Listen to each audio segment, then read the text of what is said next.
So, I was walking in the villages. They're called Fishats in a ship. All right, I like going there because they speak a different dialect of Albanian, and they live on these farms they've had for hundreds of years, and they give you free Turkish coffee, which is delicious.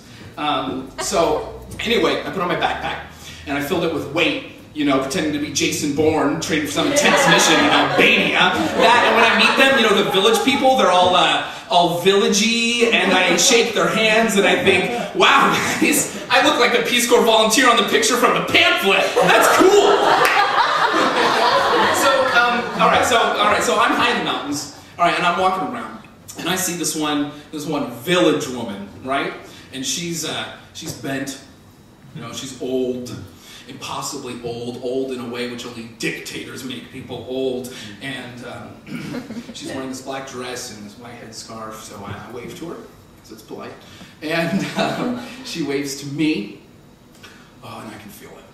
You know, cross-cultural exchange about to happen, right? A meeting of cultures and ideas, her thick, calloused hand in mine, and the taste of Turkish coffee. You know, something to dress up, make into a better story later. And then, right then, a dog, nay, a wolf dog, comes tearing out at me from inside her farm. Now, dogs here in Albania are not like dogs that all you know. Okay, if you go out at night, which is a bad idea, you pick up a stick and you stuff your pockets with rocks in case you have to fight a dog, okay? That's, it happens, they're scary. Okay, so anyway, the village woman, all right, I have no idea what she thought of me. The foreigner she saw for like 10 seconds before running like a little girl from her enormous dog. So I'm running, and I've got this pack that weighs 80 pounds, and there's this wolf dog who is literally snapping at my heels. And I paused briefly to think, wow, man, dogs actually snap. Okay, so I'm running down this mountain, I'm getting propelled by my pack, a wolf dog snapping at my heels, and he isn't stopping. All right? It's like that one scene from Memento where he's like, oh, what am I doing here? And the answer was, I am literally running for my life. All right, so the way I saw it, I had three options, okay? The first one, stop and hope the dog goes tearing past me. 2, keep going, hope the dog stops. Or 3, stab the dog to death. No. Before you go all getting like animals' rights are important and that's cruelty to animals and all that bullshit, in my defense, not in Albania, okay? These dogs are vicious. They will eat you. These are post-Soviet animals and they are pests, you know? Alright, so I'm running, and I'm quickly running out of steam, and this wolf dog just isn't. Okay, so he's barreling past me. This pack is pushing me down the freaking mountain, and for a moment, a brief moment, crystallized in time, the type of a moment that only happens when your adrenal glands are jacking your system with cortisol, right? I reach my hand into my pocket, and I pull out my multi-tool, and I snap open the knife. It was from Sharp Image, came with a keychain, but it's still bleeding in my eyes. So I pull it out, and I think briefly, wow, man, something bad is going to happen. So I boost forward, and I do a 180 on the rocks underneath me, and as I make eye contact with the dog, a sound comes from me that I cannot recognize as coming from myself.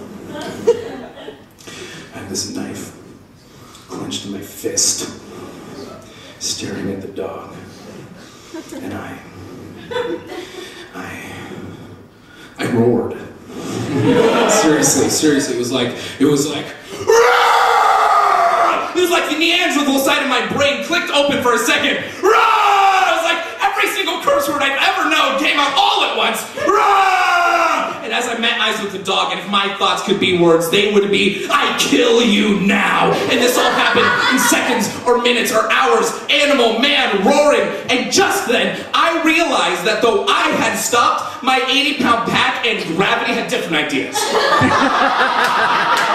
The weight of my pack flinged me off my feet and sent me hurtling down the side of a goddamn mountain into a sewer ditch. I was left with a dislocated shoulder, writhing on my back like an unpinned turtle. The dog looked at me. It sniffed me, and then it walked on in a way that could only tell me it knew I was dead. And I laid there for minutes or hours or seconds until I pulled myself back together. I popped my shoulder back into place, limped home, and resolved to never tell the story to anyone. I guess being scared makes you humble.